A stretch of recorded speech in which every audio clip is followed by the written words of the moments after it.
majelis, talah majelis goreng ulama hadis tadi. Rupanya mimpi melihat Nabi Muhammad sallallahu alaihi wasallam. Di samping beliau ada Habib Abdurrahman As-Sagaf tadi, merokok pulang. Nabi Muhammad ada di sisinya, beliau merokok. Melihat Nabi Muhammad senang, Nabi Muhammad melihat cucunya dia merokok. Nah, rupanya di wali agak lain sedikit. Jangan kata kawan dia umpati orang seperti itu.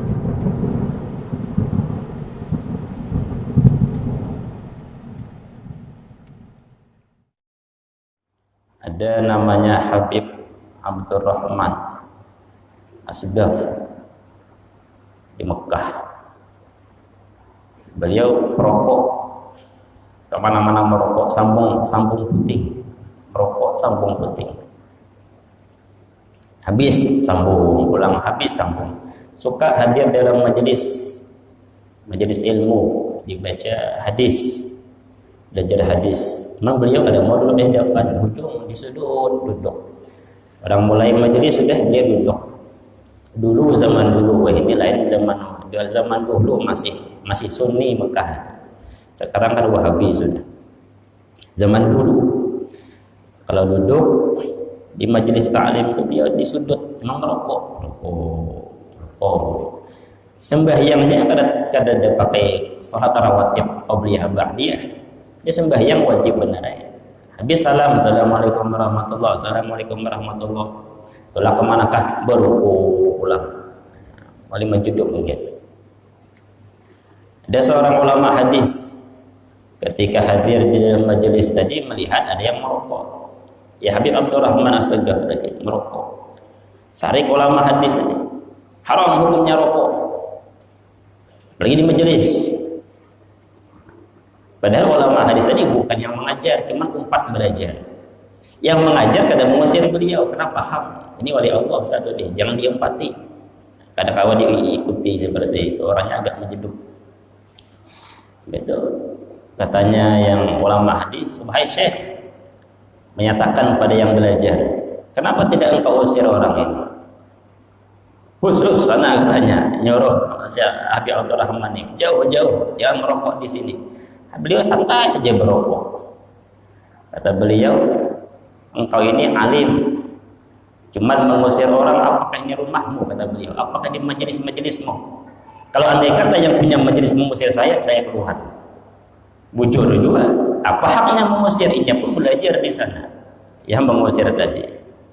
Akhirnya beliau di situ berukut, harus berukut. Habis majelis, talah majelis goreng ulama hadis tadi.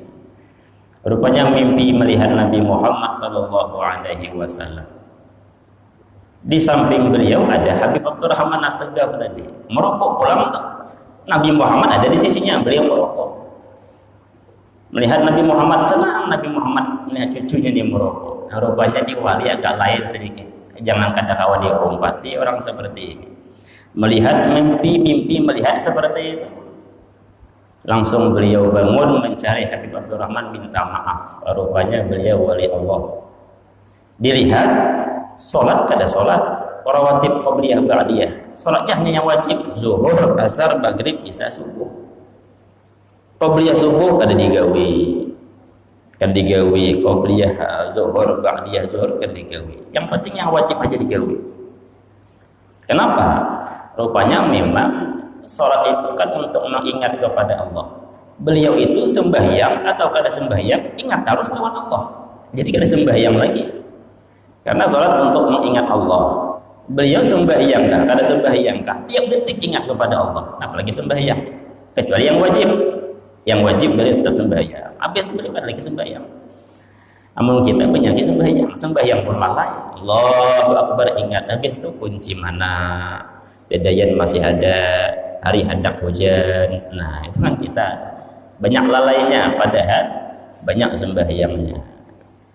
Ada sebagian ulama kita lihat seperti itu kan, tapi sembahyang. Nah, cuman tuh yang model-model wali yang menjeduk model seperti itu. Kalau yang ulama yang betul-betul mengumpulkan alim zahir batin, biasanya sesuai. Amal ibadahnya sesuai dengan ilmunya. Al-Imam Ali Zainal Abidin sholat tiap malam 1000 rakaat. Syekh Khatib Al-Minangkabawi salat tiap malam 300 rakaat. Banyak para salafus saleh seakan-akan melebihi Nabi Muhammad, padahal tidak bertentangan. Jadi sebagian tuh ada kelakuan para umatnya itu seakan-akan menentang, tidak sama dengan anjuran Nabi. Coba lihat Nabi Muhammad tiap malam berapa rakaat sembahyang? Adalah 1000 rakaat ada. Nabi Muhammad itu paling full witir 11 rakaat. Itu yang dianggap orang sembahyang tarawih, yang 48 rakaat. Itu witirnya Nabi Muhammad 11 rakaat. Ada Nabi Muhammad sering sujud hatta tawarramat qadamah, sampai-sampai berdarah bengkak kakinya itu. Cuman jarang itu, sekali. Ditanya oleh Sayyidah Aisyah, "Ya Rasulullah, kenapa engkau banyak sujud padahal telah diampuni dosa-dosamu yang telah terdahulu maupun yang akan datang?" Apa kata Nabi Muhammad? "Afala aku doa dan syakur."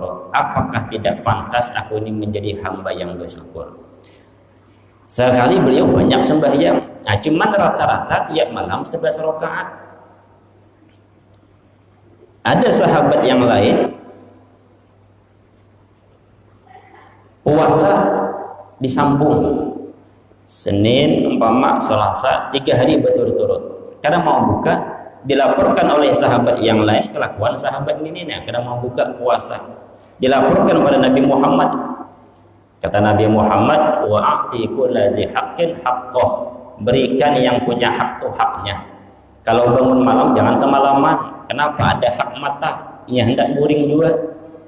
Kalau beramal ibadah jangan kebanyakan. Kenapa? Berikan hak badan, istirahatkan badan tadi.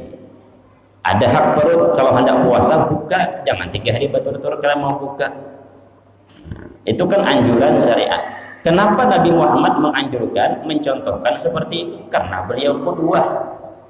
Beliau itu diikuti, muqtada. Maka ya karena beliau diikuti, beliau melakukan kebiasaan sebagaimana yang bisa dilakukan oleh umatnya. Beliau bisa menahan lapar. Paling-paling 3 hari beliau makan. Jadi beliau pernah lapar tidak makan 3 hari. Tapi habis 3 hari makan beliau. Apakah tidak bisa beliau seperti para ulama yang lain, cucunya seperti Syekh Abdul Qadir Jilani pernah berjanji tidak akan makan, tidak akan minum. Rupanya sampai 40 hari datang gurunya Al-Makhzumi menyuapi, diberi makan, diberi minum. 40 hari kada makan, kada minum. Ini kan seakan-akan bertentangan. Ini kada umpat Nabi Muhammad. Tapi kenapa jadi wali Allah? Zahirnya kada umpat Nabi Muhammad. Nabi Muhammad mengajarkan berikan yang punya hak-haknya. Tapi kenapa Syekh Abdul Qadir Jilani berani berjanji kada makan, kada minum kecuali diberikan langsung? Masuk beliau ke dalam gua, masuk dalam gua berjanji kada makan, kada minum. Sampai 40 hari 40 malam datanglah gurunya menyuapi. Beliau kayak apa? Hiduplah sigar masih beliau. Sigar masih. Ini seakan-akan menyalahi syariat. Seakan-akan menyalahi syariat. Padahal kada. Kalau diteliti lebih dalam kada salah kada. Kenapa Nabi Muhammad mengatakan wa'ati kulli haqqin haqqah? Berikan yang punya hak-haknya. Karena kalau haknya itu tidak diberikan nanti mudarat. Mata tuh kada dibawa kuring, paginya mengantuk, kada kawi begawi. Parut nih kada diberi makan, enak sakit, karena emah kah apakah. Apalagi sembahyang malam terlampau banyak awak uyuh, kasihan awaknya. Karena ada hak istirahat. Tapi kalau haknya itu tidak diberi, tidak bermudarat, berarti tidak masalah. Sama dengan ayat wala tulqu bi aidikum ila tahlukah, jangan engkau bawa dirimu ke dalam kebinasaan. Ilatnya di mana kebinasaan? Maka tidak boleh bunuh diri. Tidak boleh berlaparan sampai 40 hari 40 malam. Kenapa? Kalau tidak diberikan haknya bisa binasa. Tapi manakala tidak diberikan tidak binasa, ya tidak masalah.